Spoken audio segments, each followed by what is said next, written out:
I am Jen and I am the creative director and founder of Kalm Kitchen. I'm James Middlehurst, Jen's husband. I'm one of the other founders of Kalm Kitchen. Back in the day I was the chef and the logistics manager and the salesman and everything. And now I find myself in meetings and running the company. I come up with our concepts. I try and look at lots of different places for inspo, whether that's travel or restaurants. I love interiors. I think secretly I wished I'd been an interior designer. So yeah, I like to create new concepts to keep catering interesting and exciting, and our essentially setups and staging which make our product really sing. I think that that's the thing that Kalm Kitchen's always been so passionate about, is creating something that exceeds a client's expectation. I think people expect to have delicious, beautiful food served by lovely staff, but I think that the way in which you can curate that look and feel is something that then really elevates their experience. I love it when I meet with clients and they have ideas which you can then, there's a real play on that. I particularly love it when they love old knackered furniture and just have a real softness to the feel of their event.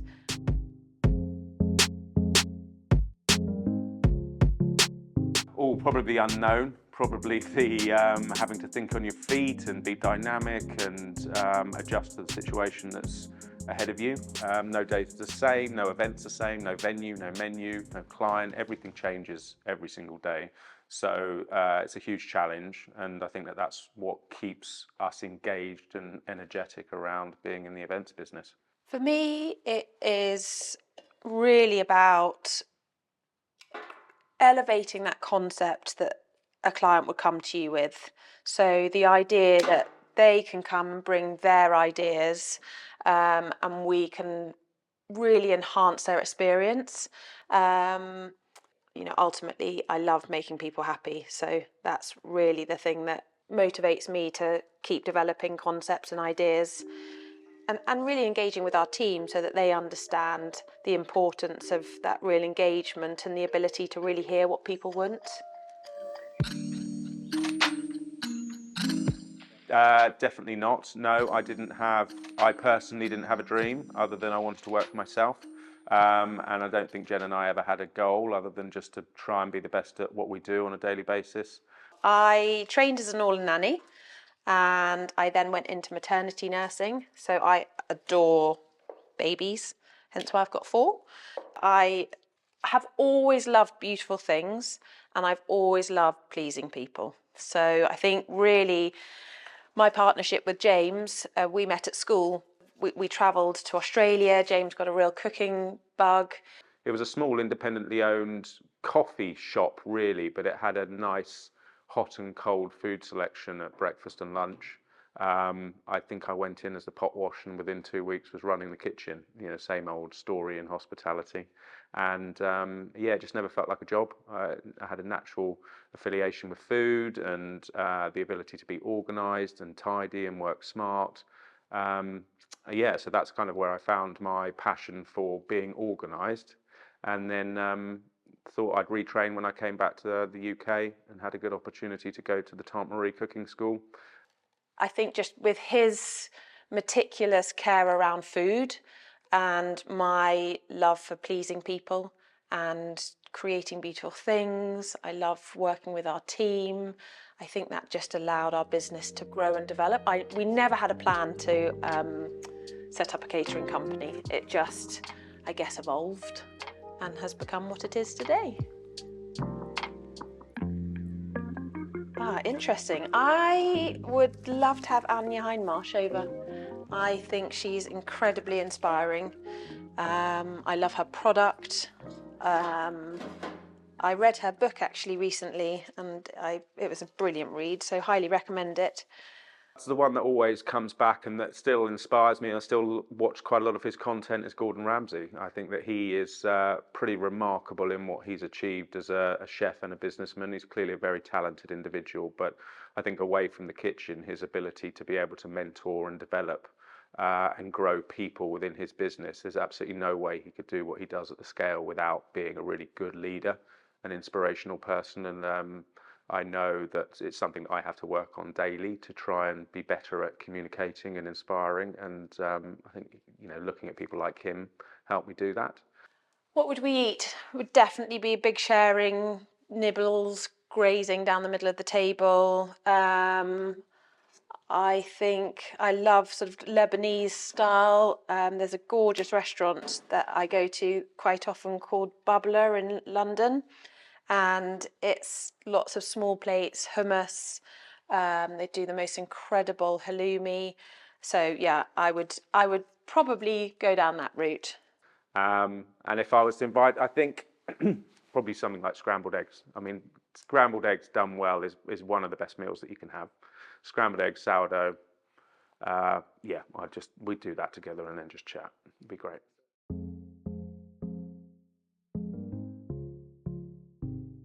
I think it's that we share the same values. That he's got an amazing ability to keep the business driving forward, and I think that we just really balance each other out. I think he's really good at looking to the future, and I'm very good at. I've always described it as he's a great starter and I'm a good finisher. So I think also knowing that you've both got each other's best interests at heart, and that you can have somebody that you can trust. I just trust her. We don't really need to communicate too much. We have very separate roles within the business, and I trust every decision that she makes. I think it's not hugely contentious if one of us has a stronger opinion than the other. We have the ability to be able to trust and just make, more often than not, good decisions which work for both of us. And I think that is probably the bit that I like the most. Yeah.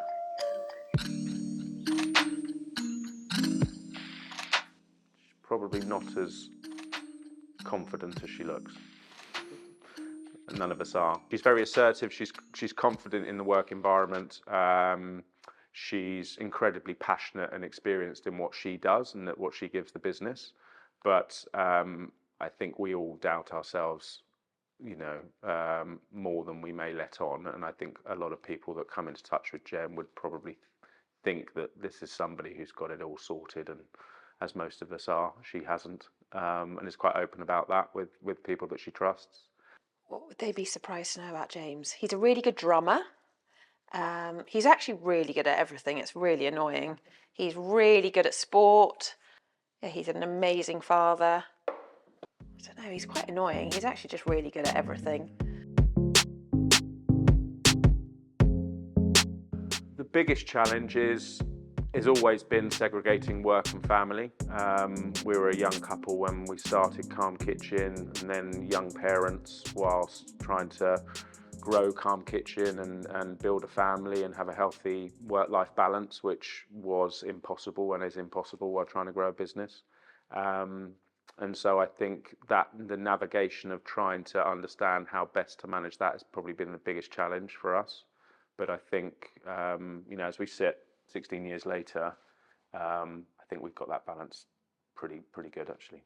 I think our biggest challenge was navigating the pandemic.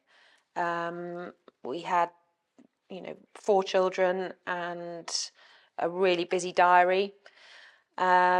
And the pandemic really changed that for us. And we were incredibly lucky that our clients stuck with us through that time, and we had a lot of work to come back to. But yeah, really understanding how we were going to go again. Kalm Kitchen was always run very much with James and I at the helm, and it was really navigating how we were going to be able to do that and create a more sustainable environment for our team, but also our clients, And yeah, it was a really, really challenging time. We made some big personal sacrifices, but I think it's made us a better business. Our team post-pandemic are just incredible. And I think just the ability we were able to communicate really, really well. And it gave us an opportunity to stop and just really think about what we needed and what we wanted and the direction of the business, how we wanted the direction of the business to go. So yeah, I think just knowing that we were always there and that we had each other. I always say that I think on my headstone when I die, it'll say resilient, and that is something that both James and I have in bucket loads, this resilience. I think if you are a business owner, you can really relate to that. So yeah, resilience and being able to communicate has been the key to us surviving that phase. Honesty, kindness, hard work. Depending on what time of year you ask me, I think I would have a different answer. I think when we're in the height of the season, as we call it, it would be that work ethic and drive.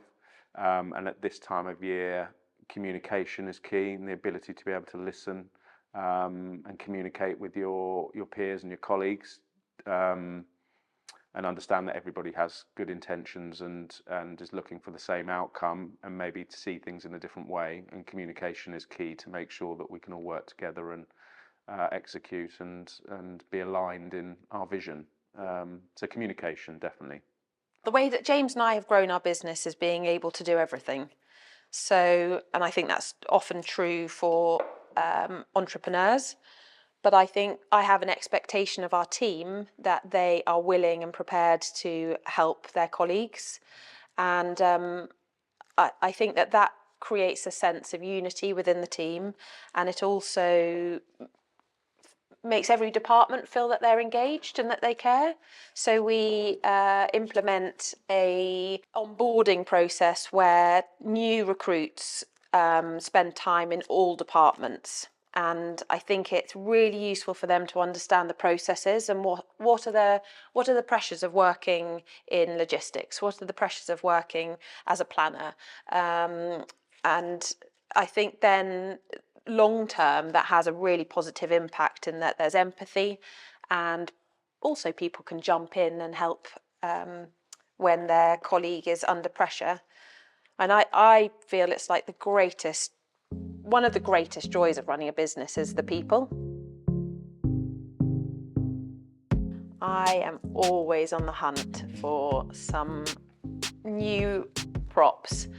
My personal taste just runs through everything that we do, so I love sourcing from French markets. I go to antique fairs, I go to junk shops.